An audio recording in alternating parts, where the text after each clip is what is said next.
Hey everybody, welcome back to Battle Ready Inc. So today was the first Bandai Regional. I did go ahead and compete. As the title says, I went X2 in the event. Unfortunately, the turnout wasn't as much as I was hoping it to be. Literally, final round, I'm at table 3. Okay, I'm at the top of all the X1s, and my opponent is what was he? It was 7-0-1. So he hadn't lost all day. He had only tied. Congrats to him. He ended up taking second overall in the tournament. But I lost to him in the finals, final round at least, and it dropped me all the way down to 30th place, right there on screen there. Sorry, 31st place. Oh, barely making it in top 32. That how do you go from so high up to so far down? Feels really bad. Poor true champion Steven there, and 34th, literally just barely missing cutoff. All of us, all these 6-2s here, all tons of 6-2s in this event. It was so crazy that they upped the amount of players in this tournament, but didn't also increase the pricing for it as well. I don't know how you can basically double your entries and charge people $30 and not increase the prices at all. That sounds really sketchy to me, but I think Bandai made them do it, so it's not like everyone just, they decided to add more. I think all of the regionals, all the caps increased, if I'm not mistaken.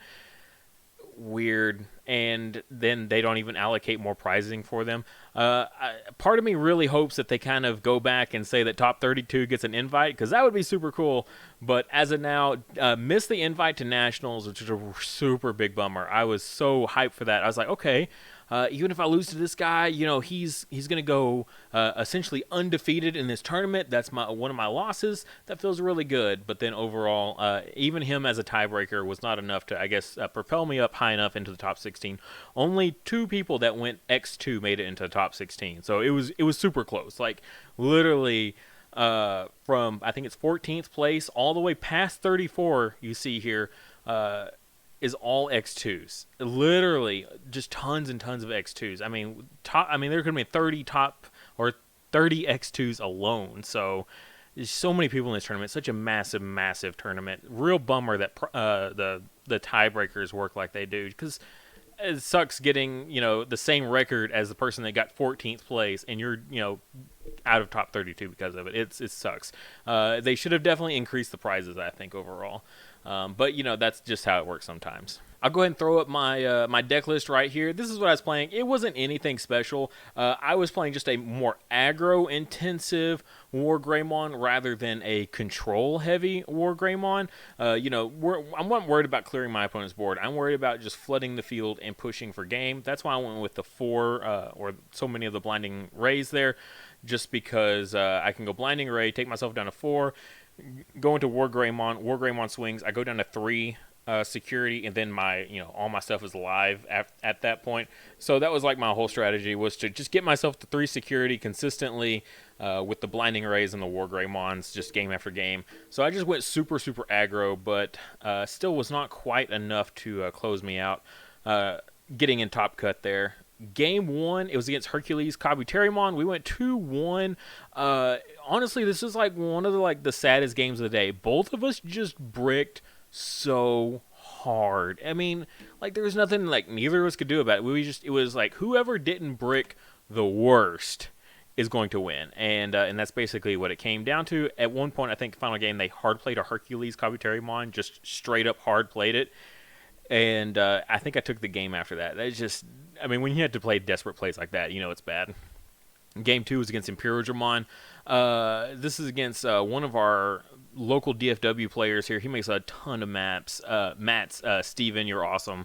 I love your work. So cool. Went 2-0 against his Imperiodramon. I really popped off, I think, just at both games that we played. And he seemed like he kind of bricked a little bit. But it wasn't a super bad brick, but my draws were just insane, so it was pretty rough.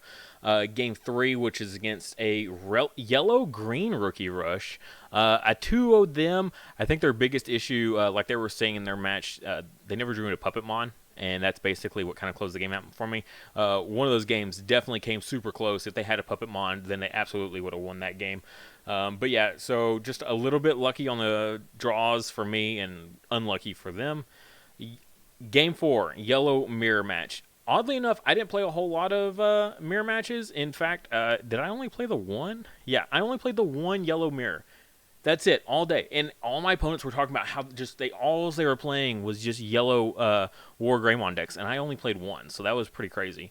But they ended up taking it. It was 1-2 in that one. Real big bummer. Our games were just incredible, though. There's so much back and forth. They were so close every time. I think it just came out to they were just able to get enough on field to kind of just control just a tad bit better than me. Oh, final game. They did recovery for one. I forget what they played to recover. It might have been a Lucymon, but they recovered one, and they were at one security. I had one on field, a TK on field, a Bushi in hand, and a Blinding Ray, and I was just ready to take the game, but they recovered one, and I just couldn't close it out. So really, really close game, that game 4. Game 5, Red Alter S. I think he just bricked really bad. He just never really saw the level 5s or the level 6s. I mean, what do you do? You know, Alter S is like notorious for breaking. I don't know why, but it has such a really crazy like breaking problem for some reason. Game 6, Ancient Garurumon Rush was a very cool match. I love seeing the deck for sure. It's one of my favorite decks. I 2-0'd them just because I kept controlling their field. Whatever they try to get out, that was out of raising area, I just cleared it off the field because it's so weak that the War Growlmon can blast it off, the Greymon can blast them off, and then just a couple blockers for anything else, and he just could never quite push through for game. Game 7, Green OTK, I took that one 2-0. They just never could get the OTK off, like, at all. I just memory choked them, and they couldn't get their memory fixer fast enough in the game. So just round after round of being put at one memory, they just couldn't handle it. So ended up taking that one. And then Game 8, like I already said, 1-2. It was just the Nidhogg's were insane. Game 1 and Game 2 or Game 3, I lost. And both of it was because they were at level 4. They promoted... suspended it for like an Argomon, and then Nidhogged on top of that to clear my War Greymon off both games, and then just every time I could never come back from that. The Nidhoggs were perfectly timed. It was very, very well like planned and controlling, just patient. It was very, very patient, and it definitely paid off for them. So but great games. The games that I lost were so close, and they felt so good. Like, I didn't mind losing them because they were well fought, and it wasn't just like, oh, I bricked, you win because bad luck on my part. None of my games felt like that I lost. And that was Junior Chala that I faced in the finals there, that he went on to go undefeated, but only got second place because he did have one tie. All right, but the real reason that most of you are probably here is for the giveaway. So once we hit 2,000 subs, which we were so close at. I think we're literally like 100 subs off right now by the time this goes up. And once we hit that, I'll immediately do a video with a giveaway. So how you qualify for the giveaway is just comment on this video, like it, and be a subscriber. Super simple. You don't have to share the video or anything like that. No one will even know that you like the channel. It's okay. But if you want, like, I don't know, say share the video to like your mom or a family member, your significant other, and get more subs, and then they can qualify for the giveaway, you have a higher chance of getting it, right? I know it's a little cheeky, but I don't care. A sub's a sub, right? And the prize is going to be one of my Battle Ready ink playmats here. So it's the rubber backing here, so it's that whole non-stick, the mouse pad type. We've got the numbers that stretch across the top there, 1 through 10, and the official Battle Ready ink logo on it.